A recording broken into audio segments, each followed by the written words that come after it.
তিনি আমাদের জননেতা জনাব আমিনুল হক ভাইকে ঢাকা 16 আসনের ধানের শীষের প্রতীক দিয়ে তাকে মূল্যায়ন করেছেন।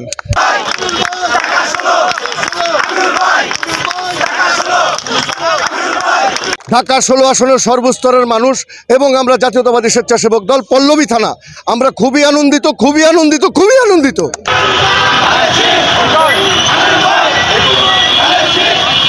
জনগণের জন্য অলরেডি আপনারা দেখেছেন যে বিভিন্ন কাজ উনি করে যাচ্ছে, বিভিন্ন সেবামূলক কাজ করে যাচ্ছে।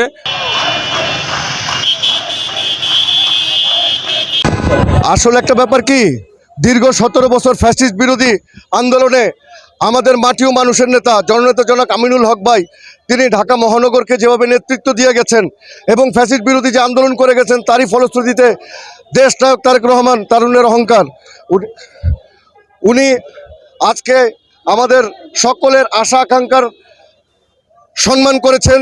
তিনি আমাদের জননেতা জনাব আমিনুল হক ভাইকে ঢাকা 16 আসনের ধানের শীষের প্রতীক দিয়ে তাকে মূল্যায়ন করেছেন। ঢাকা 16 আসনের সর্বস্তরের মানুষ এবং আমরা জাতীয়তাবাদী স্বেচ্ছাসেবক দল পল্লবী থানা আমরা খুবই আনন্দিত।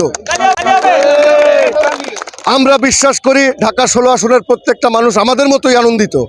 আগামী জাতীয় সংসদ নির্বাচনে আমরা ধানের শীষ প্রতীকে জননেতা জনাব আমিনুল হক ভাইকে আমরা জয়ী করব, এই প্রত্যাশাই আমাদের সকলের। ইতিমধ্যে আপনারা দেখেছেন আমিনুল হক ভাই বিভিন্ন মানবিক কাজ করে যাচ্ছেন এবং উনি নির্বাচিত হলে আমরা আশা করি যে দেশনেত্রী বেগম খালেদা জিয়া এবং আগামী দিনের রাষ্ট্রনায়ক জনাব তারেক রহমান ওনাকে মন্ত্রিত্ব দিয়ে ওনার সম্মান আরও উচ্চ স্থানে নেবে এবং উনি মন্ত্রী হলে এই এলাকার প্রতিটা মানুষ ইনশাল্লাহ উপকৃত হবে। জনগণের জন্য অলরেডি আপনারা দেখেছেন যে বিভিন্ন কাজ উনি করে যাচ্ছে, বিভিন্ন সেবামূলক কাজ করে যাচ্ছে এবং আগামীতে যেই সমস্ত প্রবলেমগুলো রয়েছে যেগুলো আমিনুল ভাই নির্বাচিত হলে ইনশাল্লাহ ওগুলা জনগণের পাশে থেকে জনগণকে সাথে নিয়ে উনি এগুলো সমাধান করবে। অলরেডি আপনারা দেখেছেন উনি বিভিন্ন স্থানে উঠান বৈঠক করতেছে এবং সেই উঠান বৈঠকে উনি বিভিন্ন সমস্যাগুলো নোট করতেছেন এবং যেগুলো তাৎক্ষণিক সমাধান করার এগুলো তাৎক্ষণিক সমাধান করে দিচ্ছেন এবং যেগুলো ওনার আয়ত্তের বাইরে আছে ওগুলা ইনশাল্লাহ উনি নির্বাচিত হলে আশা করি যে উনি এগুলো সমাধান করবে। আমরা জাতীয়তাবাদী স্বেচ্ছাসেবক দল পল্লবী থানা সমস্ত যুগ্ম আহ্বায়ক সদস্য এবং বিভিন্ন ওয়ার্ডের নেতৃবৃন্দদের সিনিয়র নেতৃবৃন্দদেরকে নিয়ে আমরা 10 নম্বর থেকে শুরু করে 12 নম্বর এসে শেষ করেছি।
আমিনুল ভাই